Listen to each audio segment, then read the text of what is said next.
There's many things in life that are pointless. Telling Michael Chandler's son he's adopted, and probably a lot of other things too. But the BMF title is pointless. I want to remind you guys something. When the BMF title first came about, Dana made it very clear that this was a one-off thing and it was never coming back. And that makes sense because the belt doesn't mean anything. It was more of a gimmick, more of a, oh, this is cool, I've never seen this before. And Dana knew this, and he said, no, this is a one-off thing. It's just between Nate and Masvidal. We will never be seeing this again. But then all of a sudden, it's just back. Well, why is it back? At least with Nate and Masvidal, they kind of had that little build-up. Nate called him out. They both started talking about who's the best gunslinger on the East and West Coast, or I don't know, something like that. But now it's just back kind of out of nowhere. It's probably what you're saying, but I actually know why it's back. I have absolute concrete proof and evidence that I will give you guys to why this belt is back, and I think there are 3 reasons.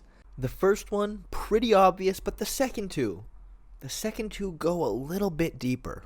So Dustin Poirier versus Justin Gaethje. Now, I'm sure a lot of you had the exact same thought when this very first got announced as I did, but they kind of missed out on a golden opportunity here to make the baddest of Charles Oliveira's kids belt.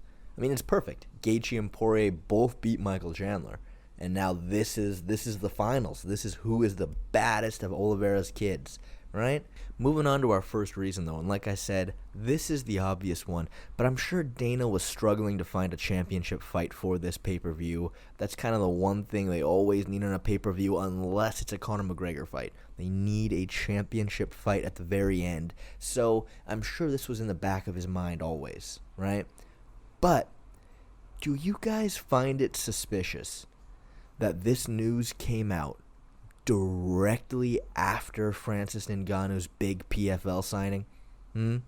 Anyone else catch that? I think it's clear to anyone who has eyes that Dana heard about this news. He looked around in a panic frenzy. He assembled his team together and went, okay, we need something done right now. And someone goes, BMF title, and Dana's like, okay, done.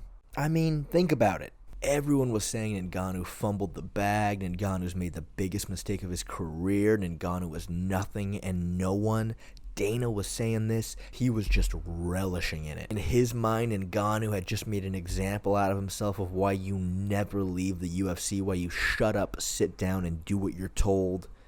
But he surprised everybody. He came out with a great offer out of all this, a much better offer than the UFC gave him, not because it's more money or less money or whatever. He didn't care about the money. He had specific things he wanted that he thought would further the sport and help people, and that's what he wanted.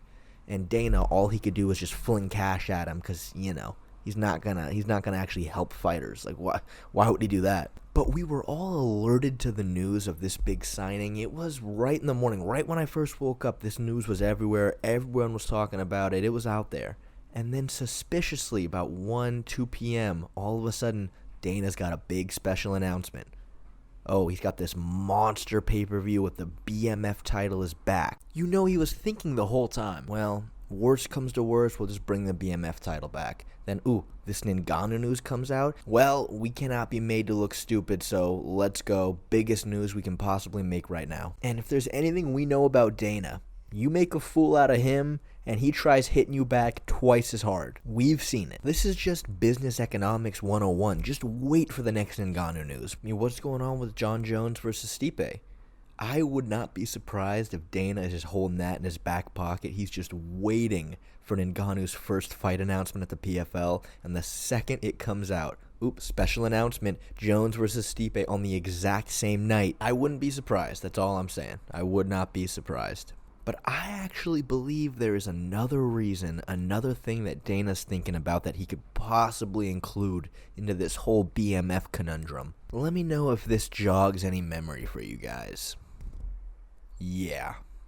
Conor McGregor wanted this belt. He made it known the second it got announced. He said, spit shine this belt for me. And it's perfect. We all know Conor's current fighting strategy is he's going to be fighting all the 155ers, but at increasingly heavier weights. Michael Chandler's obviously going to be at 185, it sounds like. He might take the winner of this for the BMF title at 205 pounds. He may have to go up there in weighted underwear or something, but he wants to keep these records flying. And it's perfect. I mean, this is a much easier title fight for Conor than any other title fight there is. I mean, I don't want to see him fight Islam. I don't want to see him fight Colby or Leon. But imagine how big a main event, the quadrilogy, Conor McGregor versus Dustin Poirier for the BMF title. I mean, it's perfect. That's cool. Okay, that I'm cool with. Just remember, guys, Dana is constantly playing 3D chess. I feel like every time something comes out, he says something, he makes some announcement, everyone's like, this doesn't make any sense, this is dumb, what's this going to do? I think he's thinking ahead. I think he's thinking Conor needs to fight for a title. That is how we make the most money. But a UFC title might not be the most realistic anymore. But luckily, we can just make shit up and just let him fight for whatever BS belt we decide.